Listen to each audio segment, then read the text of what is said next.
Good morning વિદ્યાર્થી મિત્રો, ધોરણ 6 સામાજિક વિજ્ઞાનની અંદર આપણે આજે આપણું 7મું ચેપ્ટર લેવાનું છે, જેનું નામ છે ગુપ્ત યુગ અને અન્ય શાસકો. હવે આપણને ખબર છે કે આપણો ભારતનો ઇતિહાસ છે એ ઘણો પ્રાચીન છે, કે જૂનો છે, જેની અંદર ભારતના ઇતિહાસમાં ઘણા બધા એવા યુગ એ જોતા આપણે આવ્યા છીએ, જેમાં અલગ અલગ વંશ હોય તે વંશના જે શાસકો દ્વારા કે એને જેવો એના શાસનનો વિસ્તાર કેવું એનું શાસન કર્યું હોય એ આપણે જોતા આવ્યા છે. તો આજે આપણે આવા જ એક ગુપ્ત યુગ અને તેના જે અન્ય રાજાઓ એટલે અન્ય શાસકો એના વિશે આપણે અભ્યાસ કરવાનો છે કે ગુપ્ત યુગની અંદર એવા કેવા મહાન જે રાજાઓ છે એ કયા કયા થઈ ગયા એ આપણે જોવાના છે. ઈસુની આજથી લગભગ 3જી સદીની સુધીમાં કે મગધમાં પ્રભાવશાળી ગુપ્ત વંશની સત્તા સ્થપાઈ. વાત કરી છે કે ઈસુ ભગવાન એની 3જી સદીમાં કે એનાથી 3જી સદીમાં મગધ કે જે મગધ રાજ્ય છે એમાં એવા ખૂબ જ કે હોશિયાર કે ગુપ્ત વંશની સત્તા એટલે કે ગુપ્ત વંશનું જે શાસન છે એ સ્થપાયું હતું. ગુપ્ત વંશે ભારતની અંદર રાજકીય એકતા, શાંતિ અને સુરક્ષા સ્થાપી. એટલે ત્યાર પછી જે ગુપ્ત વંશનું સામ્રાજ્ય આવ્યું એણે ભારતની અંદર કે જે પોતાના રાજ્ય એ રાજ્યની અંદર ખૂબ જ સારી એવી એકતા કે પ્રજાની અંદર કે એકતા, શાંતિ અને એક સુરક્ષા એ સ્થાપી હતી. તેનાથી અપૂર્વ સમૃદ્ધિ આવી કે જે પણ કોઈ રાજ્ય છે એ રાજ્યનો મુખ્ય જે આપણે તબક્કો ગણાય એની અંદર જો શાંતિ, સુરક્ષા અને એકતા જો હોય તો એનાથી શું થાય તો કે તેનો વિકાસ છે એ વિકાસ વધારેમાં વધારે થઈ શકે. તો અહીંયા પણ કે તેનાથી જે ગુપ્ત વંશ છે એની સત્તામાં કે ખૂબ જ વધારે પડતી સમૃદ્ધિનો પાયો નખાયો.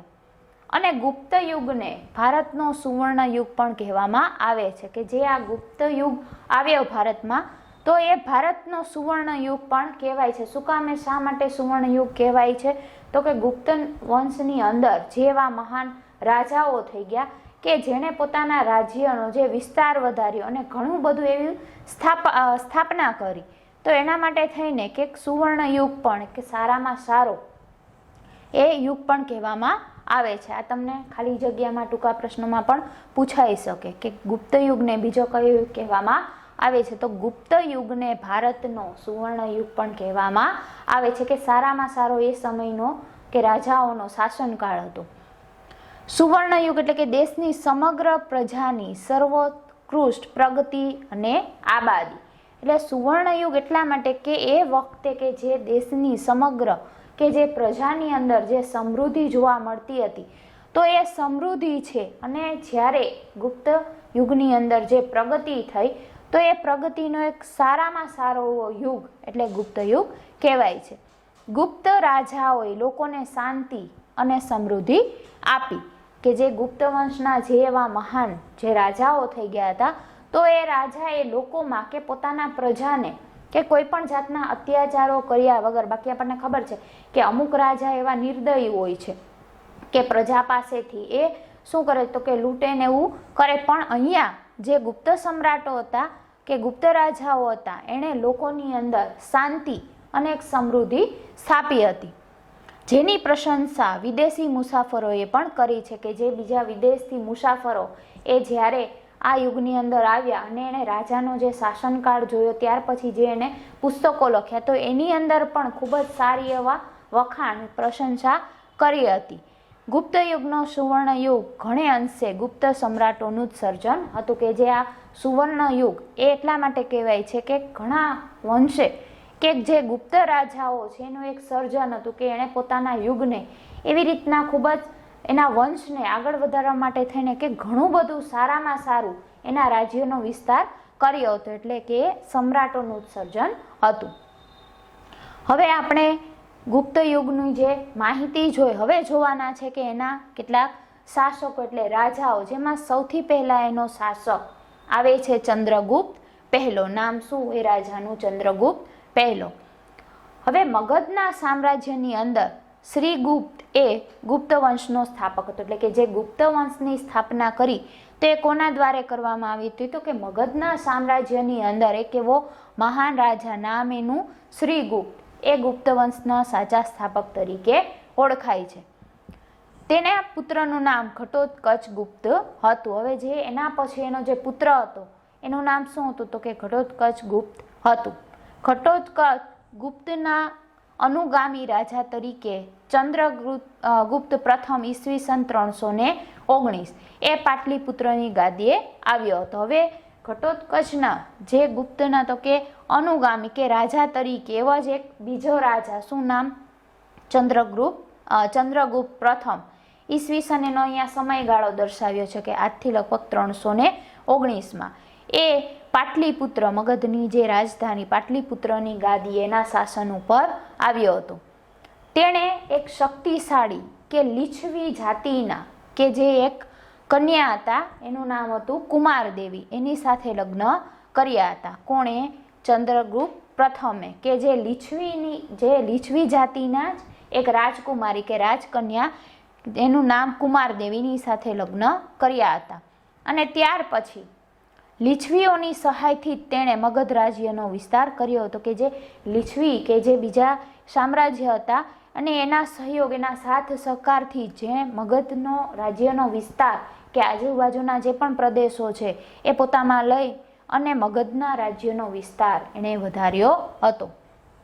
તેણે મગધની પાસેનો જ પ્રયાગરાજ એટલે કે અત્યારનું જે આપણે અલ્હાબાદ એ કહીએ છીએ, ત્યાર પછી સાકેત એટલે કે અયોધ્યા, એટલે આમ મગધ પાસેનો જે બે વિસ્તાર હતો અલ્હાબાદ અને અયોધ્યા, એ એણે જીતી લઈ અને મગધનો વિસ્તાર વધાર્યો હતો. તેણે મહારાજને બદલે મહારાજાધિરાજ એવું ગૌરવપ્રદ બિરુદ ધારણ કર્યું હતું. આપણને ખબર છે કે કોઈ પણ જ્યારે રાજા હોય છે તેને સન્માનથી કે મહારાજ એવું કહેવામાં આવે છે, પણ એને મહારાજને બદલે મહારાજાધિરાજ શું કામ એવું ગૌરવપદ? તો કે એક તો એ શક્તિશાળી અને મહાન રાજા તો હતા જ, અને પાછા પોતે એટલા બહાદુરી, એટલા પોતે પરાક્રમી હતા, એટલા માટે થઈને કે એવું ગૌરવપ્રદ એમને બિરુદ ધારણ કર્યું હતું, જે લોકો દ્વારા એને માન સન્માનથી પામ્યું હતું. તેણે પોતાની સત્તા અને પ્રતિષ્ઠાની પ્રતીતિ કરાવવા સોનાના સિક્કા બહાર પાડ્યા હતા. હવે જેટલો એ શક્તિશાળી રાજા તો હતો જ, પણ પોતાના રાજ્યની કે પ્રતિષ્ઠા કે આબરૂ એને વ્યવસ્થિત રીતના કે કરાવવા માટે થઈને એણે શું કર્યું હતું કે પોતાના રાજ્યની અંદર સોનાના સિક્કા એ બહાર પાડ્યા હતા, અને પોતાના રાજ્યની અંદર કે પોતાના રાજ્યનો જ એ સિક્કા એ એણે બહાર પડાવ્યા હતા. તેનો રાજ્યાભિષેક થયો ત્યારથી તેણે ગુપ્ત સંમત શરૂ કરાવ્યો. હવે જ્યારે કે જે પોતે રાજગાદી ઉપર આવ્યો અને એનો રાજ્યાભિષેક થયો ત્યારથી તેણે પોતાના વંશમાં કે ગુપ્ત સંવંત એવો યુગ એ શરૂ કરાવ્યો હતો. સૌરાષ્ટ્રના વલ્લભી રાજ્યના શાસકોએ પણ આ ગુપ્ત સંવંતનો સ્વીકાર કર્યો હતો. ત્યાર પછી જે સૌરાષ્ટ્ર છે આપણું, તે સૌરાષ્ટ્રના એવા વલ્લભી કે રાજ્યના કે જે શાસકો, જે રાજાઓ હતા, એણે પણ આ જે ગુપ્ત સંવંત એનો સ્વીકાર પણ કર્યો હતો. ગુપ્ત સંવંતના આરંભના કારણે હિંદના ઇતિહાસમાં કાળગણના અને કાળક્રમ અનુસાર ઐતિહાસિક બનાવોની ગોઠવણી શક્ય બની. કે જે આ ગુપ્ત સંવંત શરૂ કર્યું અને એના શરૂઆતથી જ કે એના આરંભના કારણે જ કે જે આખો આપણા ભારતના એક ઇતિહાસના કે જે સમયગણના તો અને એ સમય અનુસાર કે ત્યારથી જે ઐતિહાસિક એટલે કે જે પણ ઇતિહાસની અંદર જે ઘટના બની છે તો એ ઘટનાઓની ગોઠવણી એ એના આધારે જ આપણે શક્ય બની છે. હવે ચંદ્રગુપ્ત પહેલો આપણે જોઈ ગયા રાજા, એવી જ રીતના હવે આપણે જોવાનો છે બીજો શાસક સમ્રાટ સમુદ્રગુપ્ત.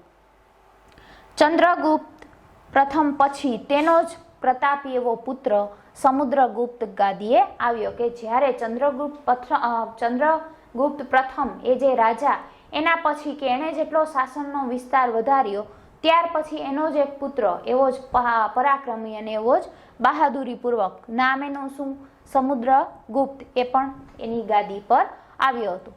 સમુદ્રગુપ્તના સમયની માહિતી એ આપણને પ્રયાગરાજના સ્તંભલેખ એટલે કે પ્રયાગ પ્રશસ્તિ અને તેના સિક્કાઓમાંથી મળે છે. કે જે સમુદ્રગુપ્ત એ જ્યારે આવ્યો ત્યારે જે એના સમયની અંદર એણે શું શું કેવા કાર્યો કર્યા અને કેવું બધું કર્યું એની જે માહિતી એ માહિતી જે છે એ પ્રયાગરાજના એટલે કે અલ્હાબાદના જે સ્તંભ લેખો છે, કે પહેલાના સમયમાં આપણને ખબર જ છે કે આપણે આગળ પણ જોઈ ગયા છે કે કોઈ અભિલેખો ઉપર પોતાના રાજ્યનું જે પણ કંઈ લખાણ હોય છે પથ્થર ઉપર લખાવતા હતા.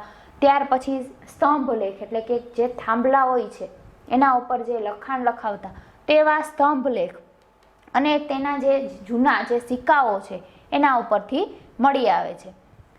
આ પ્રશસ્તિ રાજકવિ હરિશેણે રચી છે કે જે આ સ્તંભ લેખો ઉપરની જે બધી રચના છે એ વખતેની એ એના જ રાજ દરબારની અંદર એમના જે રાજકવિ હરિશેણે એ એમણે રચના કરી હતી. તેમાં સમ્રાટ સમુદ્રગુપ્તના દિગ્વિજયો અને સાંસ્કૃતિક સિદ્ધિઓ વર્ણવી છે કે કેવો એ બહાદુરીપૂર્વકનો જે રાજા હતો, એ ઉપરાંત પોતે એક સાંસ્કૃતિક સિદ્ધિઓ કે જે સંસ્કૃતિને લગતી કે જે પણ એમાં કલાઓનો સમાવેશ થાય, વિવિધ જાતના સંગીત ક્ષેત્ર હોય કે કોઈ પણ નાટ્ય હોય, તો એ તમામ જે સાંસ્કૃતિક એ પણ એનો એટલો જ ચાહક હતો. એટલે એની તમામ જેવી સિદ્ધિઓ છે એ એમણે એની અંદર કે વર્ણવવામાં આવી હતી. હરિશેણે નામની એની રચના કરી હતી. તેણે ખૂબ જ ઓછામાં ઓછા સમયમાં ઉત્તર ભારતના અને મોટા ભાગના રાજ્યોમાંથી માંડી એટલે કે ખૂબ જ એ સમયે જ્યારે ઉત્તર ભારતના જેટલા પણ રાજ્યો હતા એ ઉપરાંત કે મોટા ભાગના જે બીજા રાજ્યો હતા ત્યાંથી લઈ અને અફઘાનિસ્તાનની અંદર કુષાણ શાસન તંત્ર સુધી તેણે વિજય યાત્રા કરી હતી. એટલે કે આટલા જે પ્રદેશો છે, જેટલા પ્રદેશો એની અંદર આવતા હોય એ તમામ પ્રદેશો ઉપર સમુદ્રગુપ્તે પોતાની વિજય એ હાંસલ કરી હતી ને છેક અફઘાનિસ્તાન સુધી એનું શાસન તંત્ર છે એ એણે ઊભું કરી અને એની વિજય યાત્રા એટલે કે એમાં એણે સિદ્ધિઓ કે જીતની નામના એ હાંસલ કરી હતી. દક્ષિણમાં લગભગ 12 જેટલા રાજાઓને એણે હરાવ્યા હતા. ત્યાર પછી દક્ષિણ ભારતની વાત કરીએ તો દક્ષિણ ભારતની અંદર એણે 12 જેટલા કે જેવા મહાન જે 12 રાજાઓ હતા એણે હરાવ્યા હતા. તેણે આ રાજાઓને હરાવીને તેમના રાજ્યો ખાલસા કરવાને બદલે તેઓને ખંડિયા રાજાઓ તરીકે ડહાપણપૂર્વક પુનઃ સ્થાપિત કર્યા. હવે એ વખતે શું થતું હતું કે પહેલાના સમયની અંદર અમુક જે રાજ્યો છે, જે નાના નાના રાજ્યો હોય, એને જ્યારે કોઈ મોટા રાજ્યના જે શાસકો હોય છે એ જ્યારે જીતી લે છે પછી શું કરે છે તો કે આખું રાજ્ય ખાલસા એટલે કે પોતાનામાં એ સમાવેશ કરી લે છે. એની પ્રજા હોય, પછી ખુદ રાજા હોય તો એને પણ આખું રાજ્ય છે એ પોતાનામાં સમાવેશ કરવો એટલે કે એને ખાલસા કરવું. પણ અહીંયા સમુદ્રગુપ્તે શું કર્યું હતું તો કે રાજાઓને તો હરાવ્યા, 12 જેટલા રાજાઓને એણે હરાવી દીધા, પણ એ રાજ્યો જે ખાલસા કરવાને બદલે જ તેઓને ખંડિયા રાજાઓ એટલે કે રાજા તરીકે તો એને એમનેમ રહેવા દીધા, ખંડિયા રાજા તરીકે એક ડહાપણપૂર્વક કે ફરીથી પાછા કે વ્યવસ્થિત રીતના એને સ્થાપિત કર્યા. અને રાજ્યનો વહીવટ ચલાવવા રાજ્યપાલો અને અધિકારીઓની નિમણૂક કરવામાં આવતી. કારણ કે જેમ જે પ્રદેશો જીતતો એટલે એના રાજ્યનો શાસન જે વિસ્તાર છે એ વધારેમાં વધારે થતો જતો હતો. હવે આટલા બધા વિસ્તારને સાચવવા માટે થઈને કે એવા રાજ્યપાલો કે જે દેખરેખ કરી શકે અને એવા વહીવટી જે અધિકારી એની નિમણૂક કરવામાં એ વખતે આવતી હતી. જેમ આપણને ખબર છે કે અત્યારે પણ આપણે વાત કરીએ કે રાજ્ય સરકાર અને કેન્દ્ર સરકાર કે જે આખા દેશનો વહીવટ ચલાવે છે તો કેટલા બધા આપણને ખબર છે કે અલગ અલગ અધિકારીઓની નિમણૂક કરે છે. તો પહેલાના સમયમાં પણ કે જે રાજ્યનું શાસનની વાત આવતી તો રાજ્યના શાસનના વહીવટ ચલાવવા માટે થઈને પણ કે આવા બધા અધિકારીઓની નિમણૂક કરવામાં આવતી હતી. સમુદ્રગુપ્ત મહાન વિજેતા અને સંસ્કારી સમ્રાટ હતો કે પોતે રાજા હોવાને સાથે કે એક સારો એવો એ વિજેતા કે દરેક જગ્યાએ જે પણ એ યુદ્ધમાં જતો ત્યાંથી પોતે વિજય પ્રાપ્ત કરીને આવતો, પણ એની સાથે એનામાં કોઈ પણ જાતનો અહંકાર નહોતો. એક સંસ્કારી સમ્રાટ હતો, એક સંસ્કારી રાજા તરીકે હતો અને પ્રજાની અંદર પણ ઘણી બધી એમણે કે પ્રગતિ અને વિકાસ કર્યો હતો. તેની સાહિત્યિક સિદ્ધિઓ તથા ચારિત્ર્ય પણ નોંધપાત્ર હતા કે તેની સાહિત્યિક સિદ્ધિઓ કે લેખન વાંચનની અંદર પણ એને એટલો શોખ હતો અને ચારિત્ર્ય એટલે કે ચરિત્રની વાત કરીએ તો પણ એ ખૂબ જ એક સારો અને એક શાસક તરીકે ગણાતો હતો કે તેના પણ એ નોંધપાત્ર હતા. તેણે અનેક કાવ્યોની રચના કરી કવિરાજનું બિરુદ મેળવ્યું. તો એક રાજા તો હતો જ કે મહાન સમ્રાટ તરીકે તો એની ગણના થતી જ હતી, પણ જે એને ઘણા બધા એવા બીજા કાવ્યો છે જેમાંથી અનેક એવા કાવ્યોની તેમણે રચના એટલે કે પોતે જે કાવ્યો કવિતાઓની રચના કરી હતી, લખ્યા હતા અને કવિરાજનું બિરુદ મેળવ્યું હતું. કે કોઈ પણ જે કવિતાની રચના કરે તો આપણને ખબર છે કે એને કવિરાજ એનું એ બિરુદ મળે છે. તો આવી જ રીતે સમુદ્રગુપ્તને પણ કવિરાજનું બિરુદ મેળવ્યું હતું. કમનસીબે તેનું આજે એક પણ કાવ્ય મળતું નથી, પરંતુ કે જે ઘણા બધા આજથી લગભગ 319ની અંદર જ્યારે આવ્યો હતો, એટલે કે આજે આપણા એવા કમનસીબ છે કે આજે એક પણ એનું જે લખેલું કાવ્ય એની રચના ક્યાંય પણ દૂર દૂર સુધી પણ જોવા મળતી નથી. એક સિક્કામાં સમુદ્રગુપ્તને વીણા વગાડતો દર્શાવવામાં આવ્યો છે, જે તેનો સંગીત પ્રેમ દર્શાવે છે. કે જે સિક્કાઓ કે જે બહાર પાડ્યા હતા એમાંથી એક સિક્કાની અંદર એવી ચિત્ર બનાવ્યું કે જે સમુદ્રગુપ્ત છે પોતે એક સંગીતકાર પણ હતો જ, કે જ્યારે વીણા વગાડતા હોય એવો એને દર્શાવવામાં આવ્યો હતો કે જે તેનો સંગીત પ્રેમ દર્શાવે છે. કે સાહિત્યની અંદર લેખન વાંચનનો તો એને એટલો શોખ હતો, કવિતાઓની તો રચના કરી જ હતી, પણ આ ઉપરાંત કે સંગીત પ્રેમી પણ પોતે હતો, એટલે એનો સંગીત પ્રેમ દર્શાવે છે કે જે સિક્કાની અંદર જોવામાં આવ્યો હતો. તેના શાસનકાળ દરમિયાન અનેક મંદિરો, બૌદ્ધ વિહારો અને જૈન ઉપાશ્રયો બંધાયા હતા. હવે જ્યારે સમુદ્રગુપ્ત છે એનો શાસનકાળ દરમિયાન એણે ઘણા બધા એવા મંદિરો છે એ બંધાવ્યા હતા. બૌદ્ધ વિહાર એટલે કે જે બૌદ્ધ ધર્મના લોકો કે એના માટે થઈને કે જે રહી શકે અને આરામ કરી શકે તો એવા વિહારો. ત્યાર પછી જૈન ઉપાશ્રયો એટલે કે જ્યાં જૈન ધર્મના લોકો એ પોતે આરાધનાને એવું બધું કરી શકે તો એના માટે થઈને ઘણા બધા એવા ઉપાશ્રયો પણ બંધાયા હતા. તેણે અશ્વમેઘ યજ્ઞ પણ કર્યો હતો. કે તેણે પોતાના શાસનની અંદર કે જ્યારે યજ્ઞ ને એવું થતું હવન ત્યારે તેણે અશ્વમેઘ યજ્ઞ પણ કર્યો હતો. આ સંદર્ભે તેણે સિક્કા પડાવ્યા હતા. કે અશ્વમેઘ જ્યારે યજ્ઞ કર્યો હતો અને એના સંદર્ભમાં તેણે જે સોનાના સિક્કા એ પણ બહાર પડાવ્યા હતા. તેણે પોતાના દરબારોમાં વિદ્વાનોને એકત્રિત કરી ઉચ્ચ પ્રકારનું સાહિત્ય સર્જન કરાવ્યું હતું. આ ઉપરાંત કે તેણે પોતાના રાજ દરબારની અંદર ઘણા બધા એવા વિદ્વાનો કે જેમ કે કોઈ સંગીતના એવા હોય, કોઈ કાવ્ય અને લેખન વાંચન સાહિત્યની અંદર પણ જે પણ કોઈ એવા હોય, સારા એવા ચિત્રકાર હોય, તો આમ તમામે તમામ જે પણ એવા કોઈ વિદ્વાન હોય તો એને બધાને એકઠા કરી અને એક સારામાં સારું કે ઉચ્ચ પ્રકારનું સાહિત્ય લેખન અને વાંચનનું એણે એક સર્જન કરાવ્યું હતું. જ્ઞાનીઓ તેની અને તે જ્ઞાનીઓની સોબત ઈચ્છતા હતા. કે પોતે એક સારો શાસક હોવાને સાથે સાથે એક એવા ઘણા બધા કે જેનામાં જ્ઞાન ભરેલું હોય છે તો એ જ્ઞાનીઓનો સત્સંગ કરતો અને એની સોબત કે એ ઈચ્છતો હતો. તેણે હિન્દુ ધર્મને ઉત્તેજન આપ્યું હતું. કોણે? સમુદ્રગુપ્તે. કે પોતે હિન્દુ ધર્મને કે ખૂબ જ વધારે મહત્વ આપ્યું હતું. તેણે સામાજિક રીતિ રિવાજોને સ્વીકાર્યા હતા. કે સમાજની અંદર જે પણ અમુક રીતિ રિવાજો ચાલતા હતા કે જે ખરેખર વ્યક્તિઓને સારા માટે થઈને તો એવા જે રીતિ રિવાજો છે એ રીતિ રિવાજોને સ્વીકાર કર્યા હતા. પ્રાચીન ભારતના ઇતિહાસમાં એટલે કે પહેલાના સમયના ઇતિહાસમાં સમુદ્રગુપ્તનું સ્થાન વિશિષ્ટ અને નોંધપાત્ર છે. કે સમુદ્રગુપ્ત એક સારો એવો કે પરાક્રમી બહાદુરી પૂર્વકનો એક શાસક તો રાજા તો હતો જ, પણ આ ઉપરાંત કે સંસ્કૃતિની અંદર સાંસ્કૃતિકની વાત કરીએ તો એની અંદર પણ ઘણી બધી જે આવી સિદ્ધિઓ એ પણ એક એનું વિશિષ્ટ સ્થાન કે નોંધપાત્ર જોવા મળે છે. ગુપ્ત સામ્રાજ્યની મહત્તાનો તે સર્જક હતો. કે ત્યાર પછી ચંદ્રગુપ્ત પછી જે પણ કોઈએ કે રાજ્યનો જે વિસ્તાર વધાર્યો હોય અને જે વિજેતાની કે જીત હાંસલ કરી હોય તો એ ગુપ્ત સામ્રાજ્યને એક મહત્વપૂર્ણ એક સારો એવો સર્જક હતો. હવે અહીંયા 7.1 ગુપ્ત શાસક સમયના સિક્કા.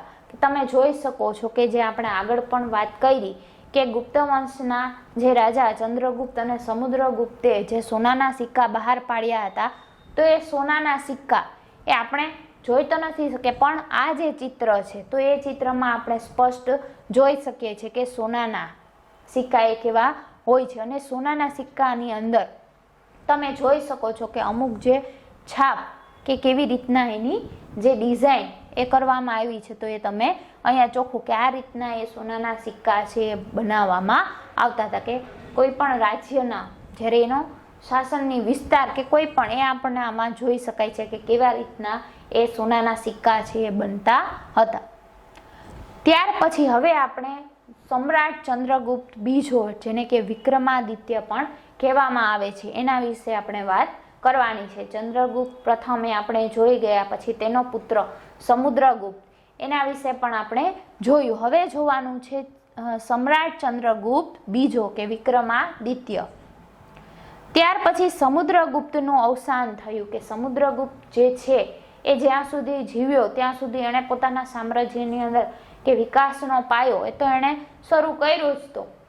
અને ત્યાર પછી ઘણા કે જેમ જેમ આગળ એણે ઘણા બધા રાજ્ય છે એણે પોતાનામાં વિસ્તાર કર્યો. ત્યાર પછી સમુદ્રગુપ્તનું અવસાન થયું. તેના સ્થાને ચંદ્રગુપ્ત બીજો એ ગાદી ઉપર આવ્યો. એ કોણ? તો સમુદ્રગુપ્તનો જ પુત્ર. તેણે પિતાએ વારસામાં આપેલા વિશાળ સામ્રાજ્યને સફળતાપૂર્વક સાચવ્યું. આપણને ખબર છે કે કોઈ પણ જ્યારે રાજા હોય છે તો એ રાજાના જે પુત્ર હોય છે એને વારસામાં મળે છે. જે પણ કોઈ મહાન રાજા હોય છે તો જેમ જેમ એ ઘરડો થાય અને એને તેનું મૃત્યુ થાય પછી એને માની લો કે એક જ પુત્ર હોય તો એ ગાદી ઉપર આવે છે, અથવા એક કરતાં વધારે પુત્ર હોય તો સૌથી જે મોટો પુત્ર છે એ ગાદી ઉપર આવે. ત્યાર પછી એનું મૃત્યુ થાય તો એના પછીનો બીજો પુત્ર, અને ત્યાર પછી કે એનો પુત્ર. એટલે આમ વારસાગત રીતે કે જે સમ્રાટો કે જે રાજાઓ છે એને આ બધું જે રાજ્ય છે એને વારસામાં જ મળતું હોય છે. તો આવી જ રીતે કે સમુદ્રગુપ્તના અવસાન પછી તેનો જ પુત્ર ચંદ્રગુપ્ત બીજો એટલે કે વિક્રમાદિત્ય એ ગાદી ઉપર આવ્યો. તેણે પોતાના પિતાને વારસામાં, કારણ કે સમુદ્રગુપ્ત છે એને પણ વારસામાં જ રાજ્ય મળ્યું હતું. કેવી રીતે? તો કે ચંદ્રગુપ્ત પ્રથમ કે જેના પિતા હતા એના તરફથી વારસામાં મળ્યું. અને ત્યાર પછી સમુદ્રગુપ્તનો જે વારસો હતો એ કોણે સંભાળ્યો? ચંદ્રગુપ્ત બીજા એટલે કે વિક્રમાદિત્ય. એટલે એણે પણ કેના વારસામાં આપેલ વિશાળ સામ્રાજ્યને ખૂબ જ સારી રીતે કે સફળતાપૂર્વક સાચવ્યું હતું. એટલું જ નહીં પણ કેટલાક વિજયો મેળવીને સામ્રાજ્યનો વિસ્તાર વધાર્યો હતો. કે એટલા તો એની પાસે તો હતા જ તૈયાર કે જેને વારસામાં તો મળેલા જ હતા, પણ આ ઉપરાંત પણ બીજા ઘણા બધા એવા પ્રદેશો હતા કે તેણે જીતી અને પોતાના સામ્રાજ્યનો વિસ્તાર એ પણ આગળ વધારી અને એની નામના એ જાળવી રાખી હતી.